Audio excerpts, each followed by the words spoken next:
Walter Overcourt here. You're welcome indeed to another edition of the programme. Don't forget, as always, we'll be crossing over to Manchester to join Martin Logan, who's out and about once again with the Irish community right across the UK. This week we're coming to you from Turas Siar, which is an Irish language, cultural research and genealogy centre, and it's run by husband and wife team Catherine and Pap Murphy. So if you want to know anything about your roots, you're interested in your ancestry, well, this could well be the place to be. Turas Siar, of course, means going back in time, and that's exactly what you do here, isn't it, in this research centre? Yeah, got a bit of my hicket. That's exactly what it is. The history of the ancestry of the people who left in far off days and went to countries all over the world. When did you set it up, and why did you set it up? Well, initially this was an old shed, and it was Catherine's idea that we make some use of it, and little by little, bit by bit, year on year, we started putting all this together. And with all the folklore history that was here, all recordings and that. But where were them before you set up this place? Where did you get all that material? I had been putting all this together since I left school. Started way back in 1968, and I was keeping all the audio recordings together, and that's where it sprung from. And then over that period, everything we see and hear is from your own collection. That's right. It is growing every year. Every day you'll notice something different here. New pictures, new photos, maps, plans, drawings. And what mostly do visitors come, when they come here, what do they want to see? What do they want to know about? Well, most of all they come because of the genealogy and the ancestry and their background, and they want to know where their ancestors left from and came from. And a lot of people would have left here during the famine as well. You'd have records of all that. They did indeed. A lot before, a long way before the famine, people were leaving here. Now, there's very little of that on record, except what is passed on through folklore. And a lot of people, when they hear folklore, they say, well, that cannot be true, but that's where the truth lies, and the stories the old people passed on to us, and we were fortunate enough, some of us, to pick up at least part of it. You've a 10-year project to digitise all the work, so you must have an awful collection. You must have millions of items that have to be digitised. There is, sure. It's going to take a long time. It's going to take a long time. It's going to take at least 10 years to digitise and catalogue it, and we're lucky enough at the moment that we have the likes of Stephen Callan and Deirdre Cunningham in that department, and we have a couple of local people who are very talented and a great interest in this, so they will be working with you. They will be working with us on that, and they will be doing all the transcriptions, translating, digitising, cataloguing, archiving, meticulously and painstakingly, and Stephen is in charge of the whole thing at the moment. What they wanted us to do as broadband officers was, and this was countrywide, was to go out into your community and look for ideas to kickstart the digital strategy element, if you like. So I was aware of Pap's collection, and it's a collection that contains local history, local music, local stories, and while it's contained here in Turas Siar, and it's brilliant that he has the collection. It dates back to 50 years, and it's a very valuable collection by, as attested to by Christopher McCarthy, the head of folklore in UCD. So and a vast collection. And a vast collection, yeah. The first round of the phase of the project involves the digitisation of almost 300 tapes. So that will amount to nearly 1,000 individual tracks that will have to be catalogued and published on the internet in a format that can be searchable. So we're taking a collection here and making it available to the diaspora, to the Irish diaspora spread all across the world. See, and of course, this all costs money to put this together. Yes, it does, and that's where our thanks to the Department of Rural and Community Development for providing the funding under the programme. The funding was a competitive process, so we were competing against other ideas around the country, and we were delighted that we were successful. But I think that goes down to the quality of the collection, the rarity of what's in the content, and also the support from our heritage officer Deirdre Cunningham in Mayo County Council, and Christopher McCarthy in UCD. So it's a number of different government agencies working together with the most important stakeholder, which is Turas Siar, PAP and his committee here, to bring this collection, I suppose, make it available to a wider audience. You're the other half here at Turas Siar. I am. PAP looks after the history and that. You're the genealogist. Yes. So people come here to you from all over the world to find out more about their ancestry. That's right, yes. Particularly Americans. This year alone, there's at least 6 Americans coming right up till June. Those are the ones we know about. Mm-hmm. In between, we don't know who's going to walk in. Yeah, there's a lovely Scottish couple here as well. There was a Scottish couple here about a month ago, totally out of the blue on a Saturday afternoon. They stayed for 4 hours, and they spent that time in the office with myself and Pap, talking ancestors, genealogy, and I managed to find a few records for them. So. And people do send you photographs of their great grandparents. That's right. With these over here. That's right. What I'm doing of late is I'm writing to them through Facebook or email prior to their visit, asking them for any pictures of their ancestors that they would like to share. Generally speaking, 9 times out of 10, they will share with us. And I take them and I put them into a frame, and when they come over, they will see them then. Oh, lovely. Do you see? Yeah, these are school records, aren't they? These are 1934. the school folklore collection, where children from the Auckland School and schools of Mayo, this one is Auckland School, and they went round to the older folk and they collected stories, pishogues, poems. This is Bingham's Castle. Yeah, who built Bingham's Castle? Built in LA. Unfortunately, it has been knocked back in the 1960s. And this little gem here, I managed to get off eBay. And as you can see, Mrs. Anne Bingham Castle, Belmullet, it's actually come home.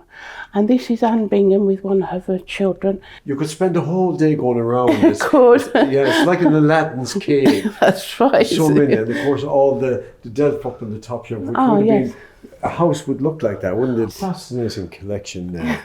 I say, do you enjoy it every day, do you? I do, yes. Yeah. Absolutely love it here. Eddie, of course, you're very much at home here now today in Belmullet and overlooking Blacksod Bay. It's as if I've never left it. It's just like that. It's back amongst my own people.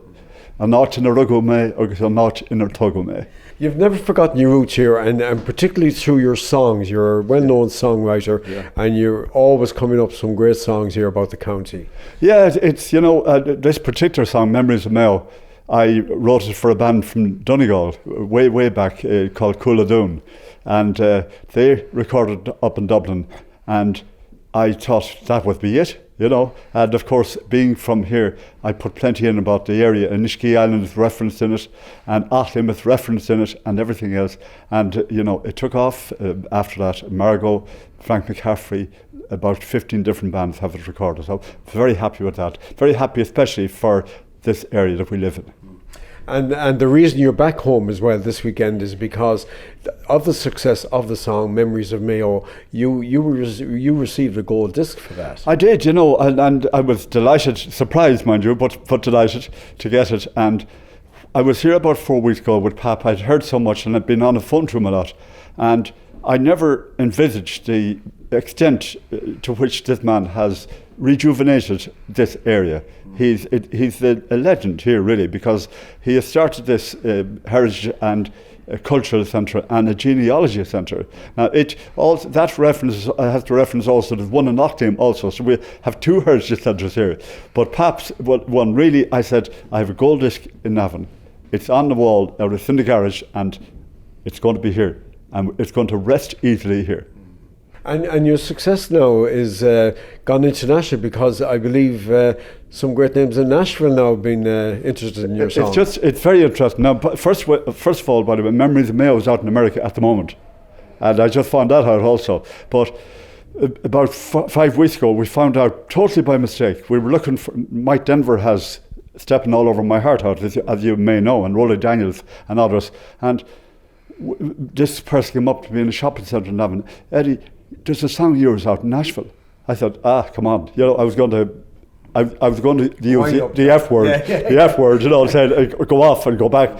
But they showed it to me. And it couldn't be mine, although it's the same name. It must be a difference, but it was mine.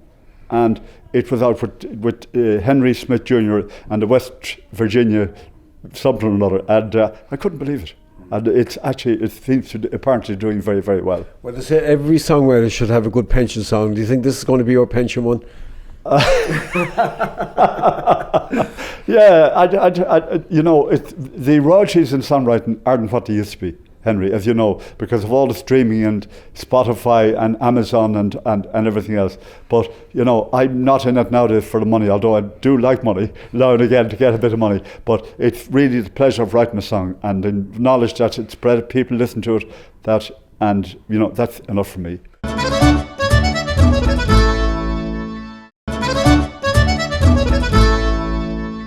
We're going to be the Fáilte Rash, agus rud special tonight, a really special treat for everybody, because a song here, which was called A Parting Glass, but it's re-recorded as Gaeilge. I've rewritten it in Irish myself, and it's called An Duine Slán, with Oisín and Clodagh.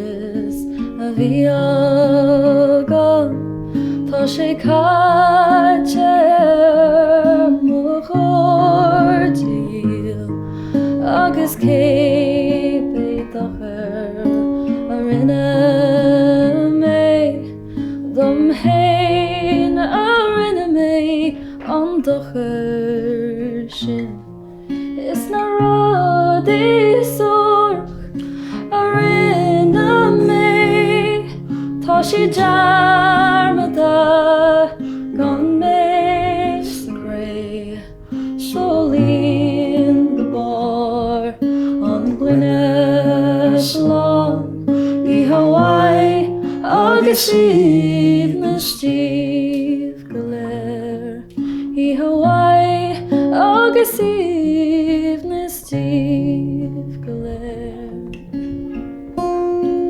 is mi úr I lórán le go raibh mé ag ól agus mé stré ach fuair mé cabhair nuair a bhí mé híos agus fuair mé fáilte a rás a ríis ba bhrálum seans Solamín mé ré a bheith mo grotha gealar in iscé solín go bar an gluine slán I Hawaii agus síomh na stíomh go léir I Hawaii agus síomh na stíomh go léir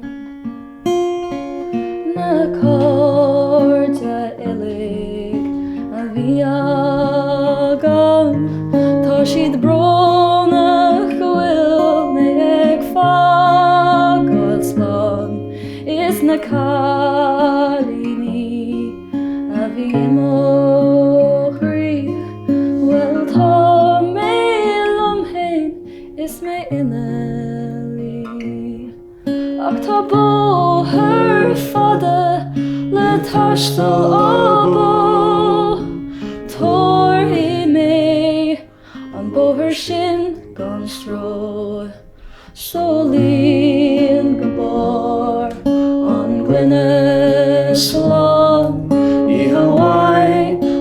Steve Galer.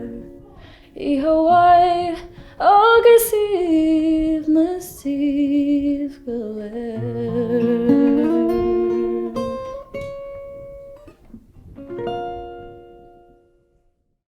War géad fáilte go héine agus tá anáhat a bhar me seohainmh, agus tá anáhat rum cumá an gradam seo a bhranú Bert Carde Warratá go me seo pap agus Cáit Níorchu. It's a gold disc that I received some years ago for Memories of Mayo, and you know something, it couldn't be in a better place than in this beautiful, fantastic, wonderful heritage centre. Thank you very much. Garbíl Magaf.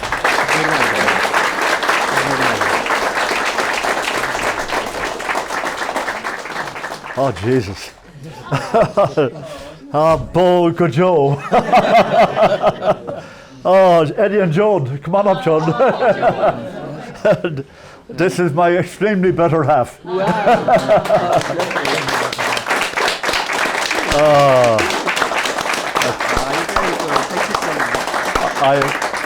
I have to say, Caime Seorá, agus tá mé lán thuíirfa. Seo an nod is deise a hála riomh thumbsa. Right? The best thing ever happened to me. Thank you very much. You're so kind. It's just such a wonderful thing, a wonderful pleasure to be here and to embrace what Achlim, what Blacksod and what Eris is all about. Because you know something, it gets into your system. You can't get it out. John Cuff knows about that because he's writing about it the whole time. So it just gets into your system. And I have a poem here somewhere, agus fan second in it, go and it's called Áit a Macrí. It's very short. I'd like to be glad to hear. Tá áit a Macrí I gartar Macrí, nar líniú riomh hús I gunta na mí. Don Achlim, don Wodú, da chún an allmhór. Tá na holtaíocht leis, agus charman a stór. Don áit na rá mé, nuair a bhí me se óg, glúine mo bhúthar, le baróg is póg. Gur maigam. Sin an dáil.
Well, there we had some great reels there from the Achlim Trad group. Well, just before we go, can I remind you that after the break we'll be crossing over to Manchester to join Martin and Logan, who's out and about once again with the Irish community right across the UK. Well, we're going to leave you now with a song made famous by Eddie Maguire, which earned him a gold disc, and that's Memories of Mayo. So until next week at the same time, slán go fóill.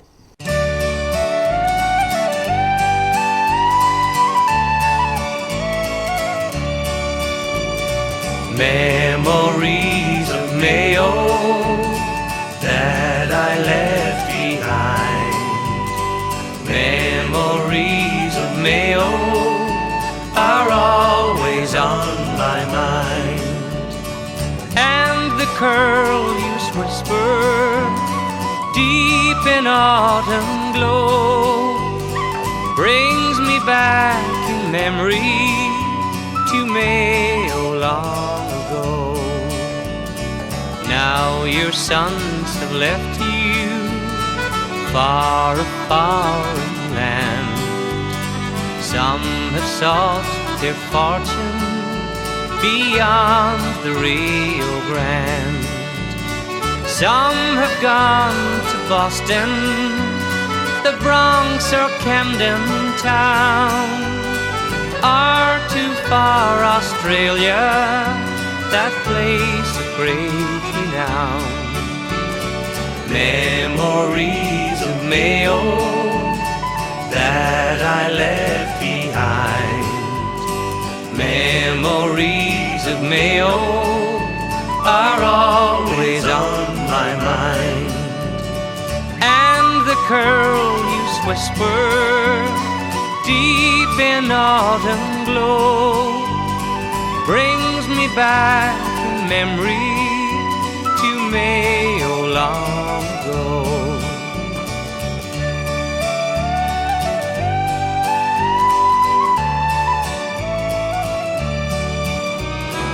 I can still remember how it used to be, all alone on Ackle, across from Ennisky.